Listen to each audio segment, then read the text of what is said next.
din natin pasalamatan yung mga kasama natin mula sa kalikasan na dumalo. Justice for Leonard Co Movement, nandito rin ang UP Kilos na. UP System Information Office sa pamumuno ni Assistant Vice President Danny Araw ng Content. Sige, susunod na lang yung mga iba pang orgs na hindi natin nabanggit. Ang susunod naman na tagapagsalita ay magtatalakay tungkol sa kilusan ng kilusang kabataan. No? Si Jose Maria Sison at kilusang kabataan. Galing din siya sa UP Diliman. Hindi niyo muna itatanong siya yung kauna-unahang nanalo na bilang University Student Council Chairperson noong year 2000. Hindi ko makakalimutan yun kasi sunod-sunod na talo yun mula 1995. Iniiba namin yung pangalan, talo pa rin. Tapos biglang nung year 2000 nanalo si Raymond Palatino na kasalukuyan siya ay ating representante sa Kabataan Party List. Nais ko pong tawagan si Honorable Raymond Palatino.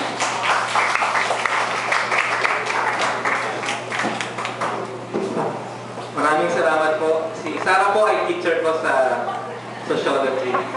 Actually po yung aking body nung campaign period. Ang aking nickname nun ay Chairman Mo. Ang aking paksa po ay si Joma Sison at ang Youth Movement. Sino nga ba si Joma para sa mga kabataang Pilipino? Ang sagot ko sa tanong na yan ay mababasa sa librong yan. Kaya bilhin nyo na lamang po. 200 pesos lamang po. Maganda po yung artikulong sinulat dyan ni Nato Reyes, ni Aina, at meron din po akong artikulong naambag dyan. Ano ang pwede kong idagdag sa mga nasulat na tungkol kay Joma? Dahil si Joma ay bahagi na ng kasaysayan, karaniwan siyang paksa sa mga paaralan. Kung ako estudyante pa ngayon, matagal ko na siyang ginugel. Alamin nga natin kung ano ang search result gamit ang pangalang Joma. Kapag Jose Maria Sison ang gagamitin sa Google, ang resulta ay mahigit 148,000 web pages in 0.19 seconds. At kung Joma Sison naman ang gamit natin, mas maraming web pages, 154,000 ang lalabas. Kung pupunta naman tayo sa social mention website, mababasa natin na in every 17 minutes, binabanggit ang pangalan ni Joma sa internet. Sino ang madalas gumamit ng pangalan ni Joma? Next slide. Si Arkibong Bayan.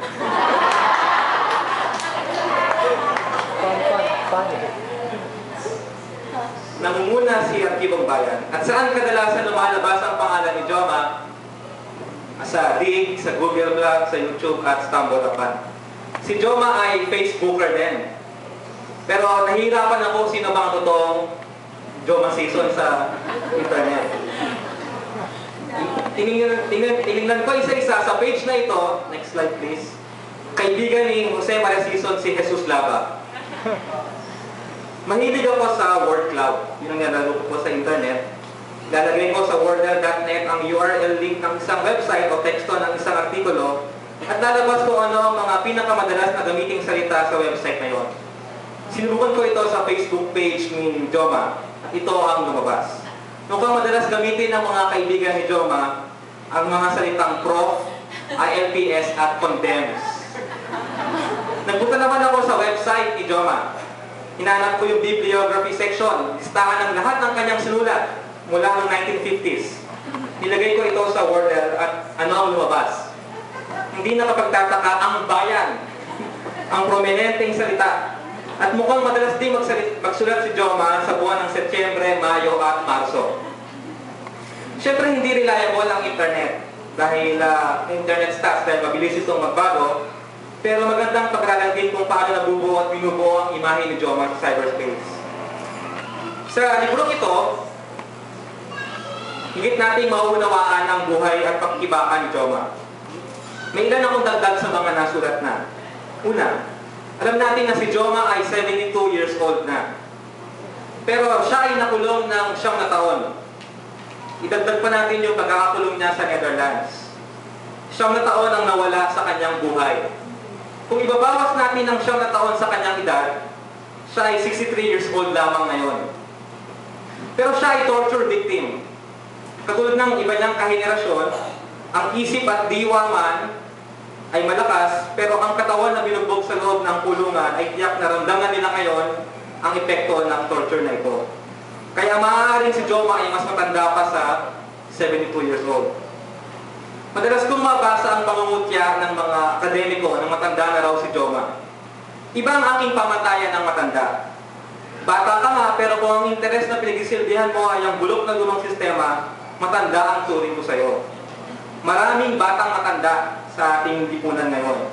Si Joma at ang kanyang mga kahenerasyong aktivista ang halimbawa ng mga matatandang bata. Pero kung katandaan lang naman ang pag-uusapan, at kung matanda na si Joma Sison, ano ang tawag natin kay Juan Ponce Enrile, na 87 years old na?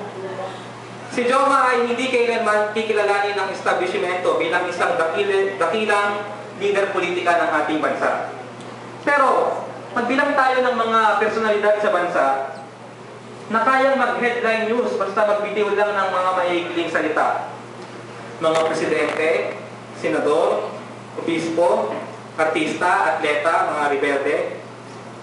Sino sa mga ito ang laman ng balita mula dekada 60? Si Imelda, si Enrile, si Ramos, at huwag nating kakalimutan si Joma Sison. Kahit Facebook update niya, kayang lumabas sa front page ng mga dyaryo. Kahit 20 years na siya sa Europa, ang mga salita niya ay pinakikinggan ng iba't ibang political na institusyon sa bansa. Kaya masasabi ko na si Joma ay isa sa mga unmentionable greats of Philippine politics. At mas pangmatagalan ang kanyang pamana dahil kilusang revolusyonaryo at hindi ang nabubulok na reaksyonaryong sistema ang magtutuloy ng kanyang sinimulan. Ibig sabihin, si Joma ay teorista at aktivista ng hinaharap dahil hindi siya tagapagtanggol ng mapangaping sistema. At higit na hanga tayo kay Joma kung aalalahanin natin na si Joma ay naging si Jose Maria Sison noong bata pa lamang siya.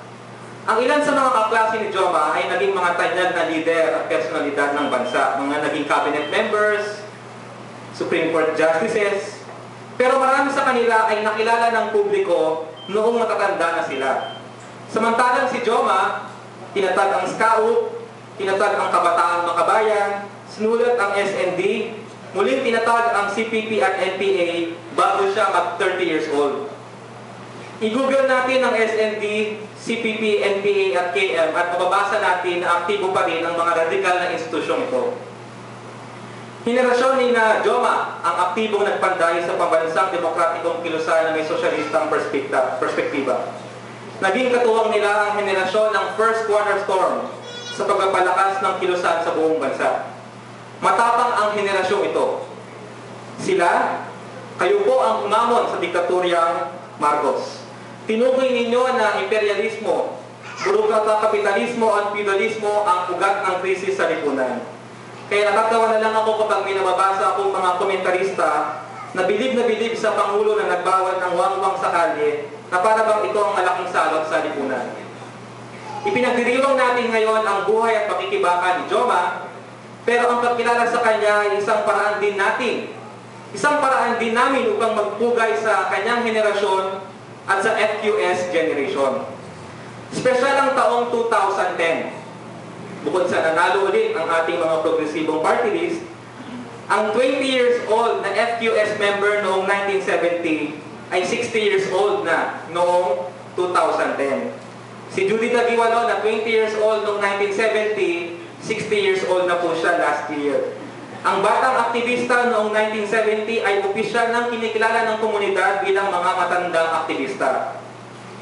Joma's generation and the FQS veterans are a special breed of senior citizens of the Republic. They are old dissenters who are espousing a new kind of politics. They are old warriors who refuse to give up the good fight. Meron ba silang oversupply of idealism and revolutionary optimism? But they already have old, tired, and literally tortured bodies. In 1970, FQS activists and Joma's generation probably discussed Mao, Marcos, Beatles, sex, LSD, and the New People's Army in rallies and DGs. In 2010, FQS veterans and Jomas generation are probably discussing Mao, Arroyo, Beatles, sex, batteries not included, high blood, diabetes, arthritis, and the New People's Army in rallies, reunions, and cyber forum.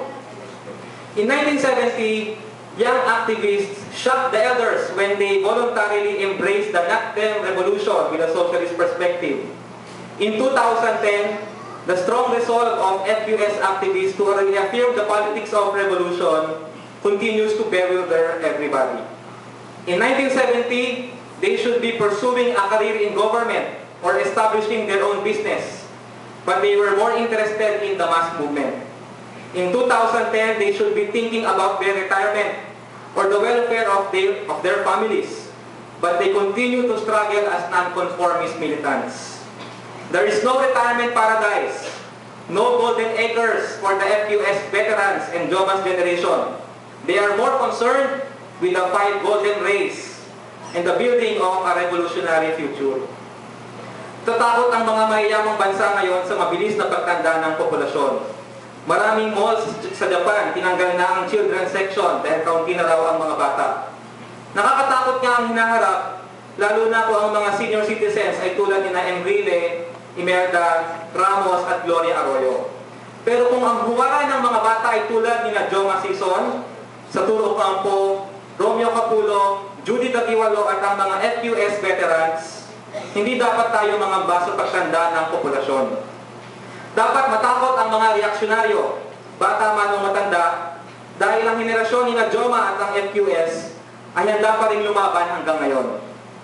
Mapalad ang aming henerasyon, kaming mga naging aktivista noong late 90s, dahil kapiling pa namin ang henerasyon ni Joma at ang FQS, kasama-sama nating pagsusulong ng isang mas mapulang bukas. Salamat at tinuruan niyo kami kung paano lumaban at makibaka mula sa inyong kamusmusan hanggang sa pagtanda. Salamat at pinakita niyo na basta kasama ang masa, kaya nating baguhin ang kasaysayan. Mabuhay ang mga lolo at lola activists. Long live the senior citizen activists. Isulong ang pambansang demokrasya.